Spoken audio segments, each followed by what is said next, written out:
Jangan lupa subscribe di YouTube channel Metro TV News dan juga nyalakan notifikasinya. Pemirsa, Rusia mengklaim tidak pernah memulai perang di Ukraina. Bahkan Rusia ingin warga Ukraina memilih apa yang terbaik untuk mereka. Operasi militer dilakukan karena Kiev dianggap gagal menjalankan kesepakatan dengan Rusia. Dan berikut kita simak cuplikan wawancara Duta Besar Rusia untuk Indonesia, Lyudmila Georgievna Vorobieva Krisnasam dalam program Jakarta Movers and Shakers. Clear roadmap how to solve this conflict and internal conflict of Ukraine, a civil war actually, how to stop a civil war going on. A very clear roadmap that Kyiv had to fulfill, but Kyiv failed to do so. For 8 years, we've been trying to urge our Western partners to push Kyiv to fulfill these agreements. So our military operation is the last resort to stop the war. You know, Russia has participated in many wars, but the aim that we always pursued was to stop the war, not to start it. We're trying to stop a war. Basically, you're saying that the main goal of this military operation is to stop the war in the eastern part of Ukraine. Does that mean that Russia does not intend to remove the Ukrainian government right now? Is there no intention to do that? It will be the will and the desire of the Ukrainian people, what they will want to do after Ukraine will be demilitarized and denazified. Our aim is to create condition when the people of Ukraine could make their choice without interference from outside and establish a government they will like and they will need. Because it's an open secret. It has been stated many times that the Western powers have pumped billion of dollars into Ukraine to make this anti-Russian project out of Ukraine. In fact, to make Ukraine even an anti-Russian military bastion. So that presented a threat to our national interest and to our security. This needed to be stopped. Pemirsa, PBB dan negara barat bereaksi dengan mengecam dan memberikan sanksi kepada Rusia, di mana sanksi ekonomi telah dirasakan cukup berat oleh warganya. Tapi Rusia sepertinya belum mau mundur dari Ukraina, malah mengancam menyiapkan pasukan nuklir. Lalu apakah ancaman ini nyata? Kami akan membahas situasi eskalasi di Ukraina dengan analis utama politik keamanan Laboratorium Indonesia 2045 atau Lab 45, Muti Anggita. Selamat pagi Bu Muti, salam sehat. Selamat pagi. Baik, selamat pagi. Bu Muti, dari analisis Anda, apakah ancaman nuklir yang dikeluarkan oleh Putin ini adalah gertakan saja atau memang sudah masuk dalam bagian dari rencana lanjutan invasi? Kalau melihat perkembangan yang ada saat ini, sepertinya ini hanya sekedar gertakan ya, hanya threatening to use senjata nuklir. Tapi kalau kita melihat kemungkinan realitanya gitu ya, kira-kira apakah benar-benar Putin ini akan menggunakan senjata nuklir di Rusia? Sepertinya kemungkinannya sangat-sangat kecil, Mas dan Mbak. Karena kalau tujuannya ingin mengalahkan Ukraina, Rusia tidak membutuhkan senjata nuklir. Rusia cukup menggunakan militer konvensionalnya saja. Kemudian alasan yang kedua adalah karena sampai saat ini Presiden Biden sudah announce bahwa US dan NATO itu tidak akan mengirimkan troops ke Ukraina. Jadi tanpa ada kehadiran military intervention threat dari US dan NATO, Rusia tidak perlu menggunakan senjata nuklir. Itu unnecessary banget gitu kan. Kemudian yang alasan ketiga adalah jika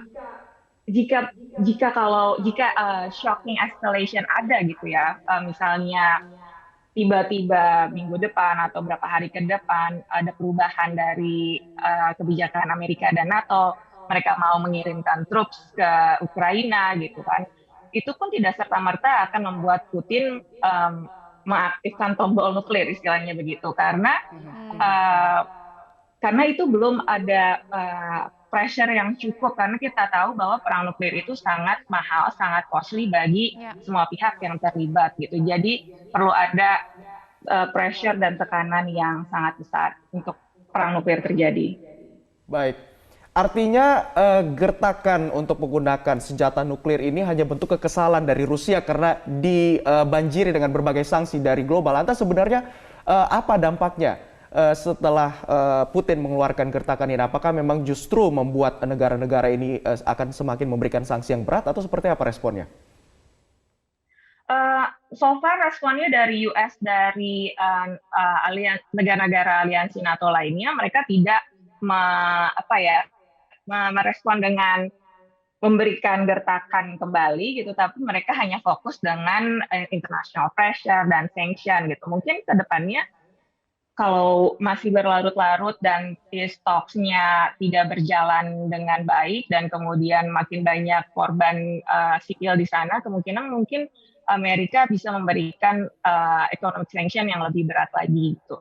Cuma Amerika dan negara-negara member NATO lainnya sepertinya sudah mengerti gitu ya dengan apa yang dimainkan oleh Putin saat ini gitu, bahwa Putin ini bermain seperti acting seperti madman gitu, bahwa dia menyebutkan bahwa kalau misalnya ada intervention dari luar, dia akan merespon dengan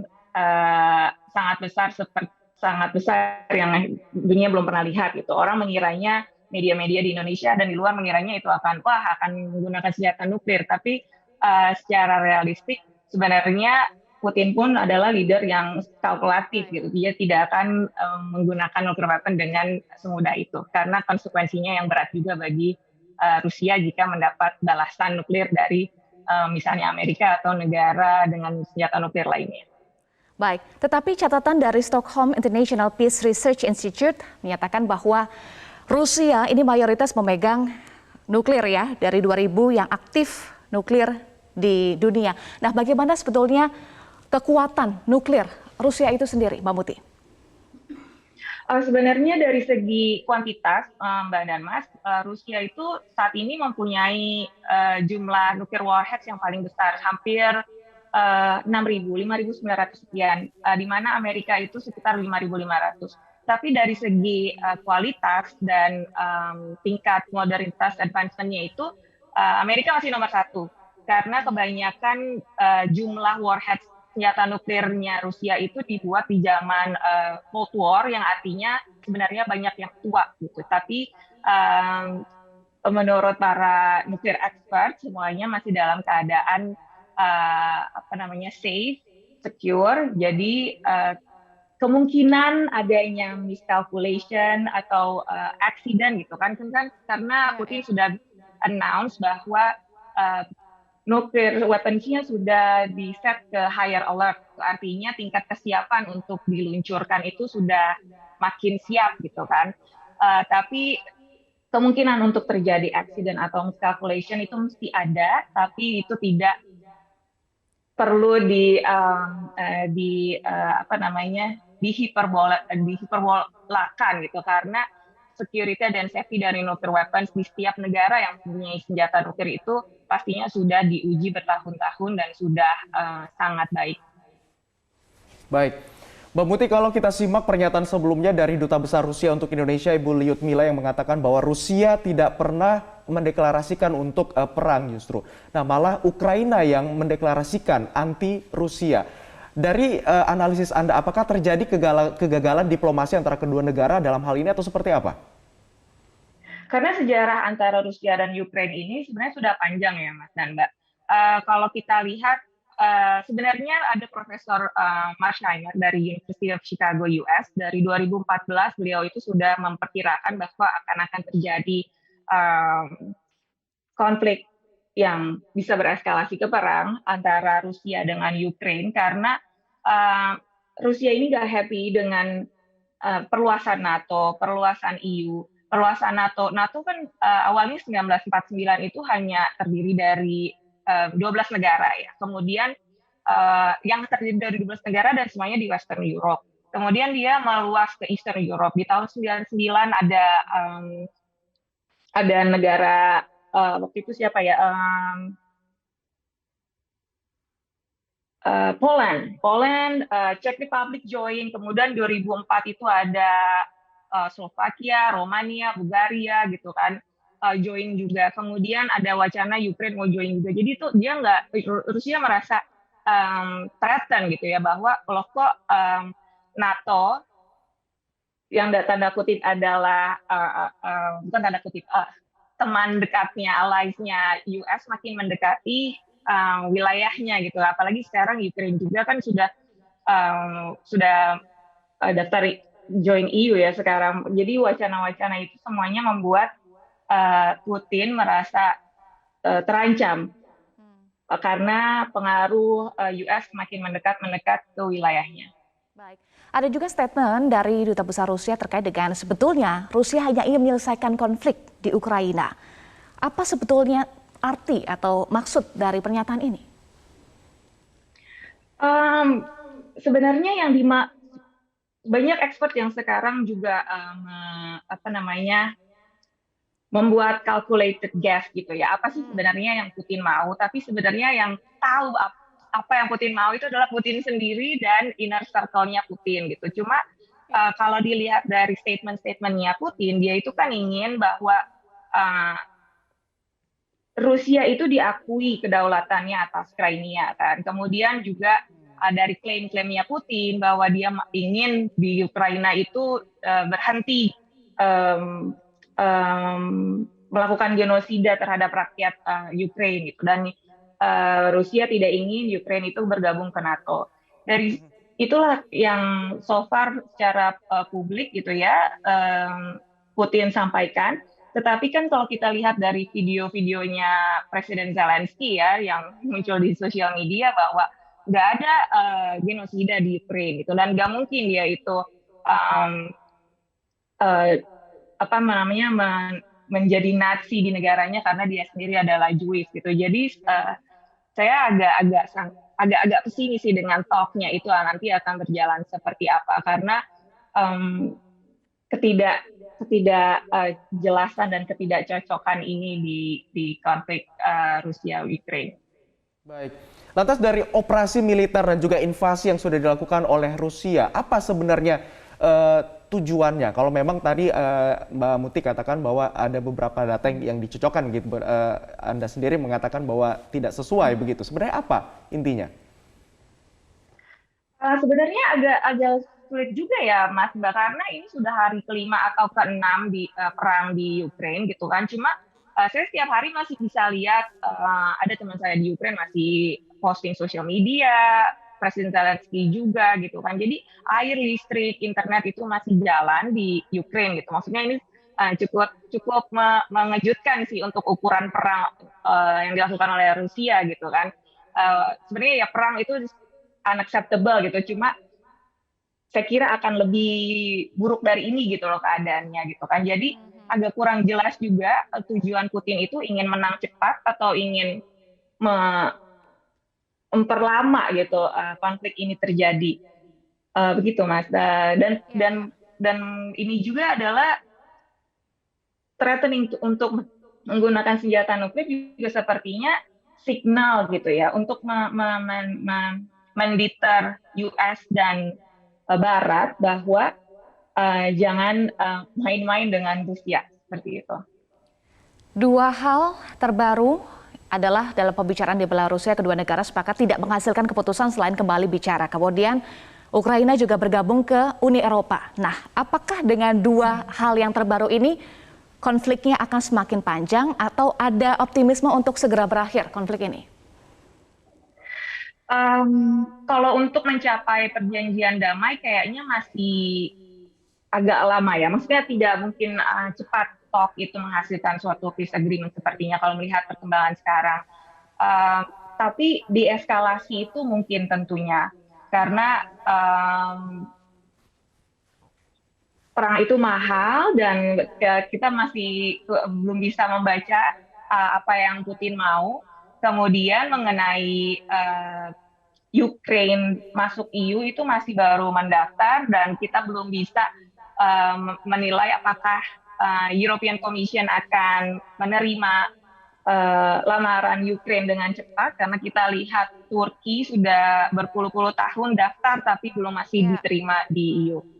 Baik, Mbak Muti, dari serangkaian sanksi berat yang diberikan oleh global kepada Rusia, lantas apakah Anda melihat ini sebagai suatu bentuk yang bisa membuat aksi invasi ini diberhentikan oleh Rusia atau justru semakin memperparah keadaan? Aduh, sulit sekali ya. Kemungkinan untuk keduanya selalu ada, tetapi kayaknya kalau melihat dari karakter leadership-nya Putin dan melihat perkembangan terakhir sih Putin masih lanjut dengan perangnya di Ukraine meskipun ada international pressure dan economic sanction dari negara-negara lainnya. Karena mungkin SWIFT itu belum kena kali Mas ya, belum dimasukkan bagian dari sanction, jadi masih bisa berjalan perangnya sesuai dengan yang diinginkan Putin. Baik, terakhir apa saran Anda terkait dengan respon yang harus dilakukan oleh Indonesia dan sebelumnya juga Presiden Joko Widodo menyatakan bahwa perang harus ditahan ya atau jangan dilakukan begitu? Mungkin seperti negara-negara lainnya di dunia ya, Indonesia perlu menyampaikan strong condemnation gitu ya. Jadi benar-benar mendorong Rusia untuk melakukan deeskalasi dan segera kembali ke meja perundingan untuk menyelesaikan konflik ini secara damai. Itu yang mungkin bisa dilakukan Indonesia untuk mendorong itu cepat terjadi dan semoga Indonesia juga bisa berperan lebih aktif lagi dalam membantu krisis humanitarian di sana karena saya yakin banyak WNI yang tinggal di Ukraine dan semoga teman-teman Kemlu kita bisa memastikan WNI di sana selamat dan bisa kembali ke tempat yang lebih aman. Baik, ya kita harapkan ada solusi terbaik dan juga kedua negara untuk segera sampai kepada perjanjian damai. Terima kasih Mbak Muti sudah bergabung bersama kami di Metro Pagi Prime Time. Selamat kembali beraktivitas, salam sehat selalu.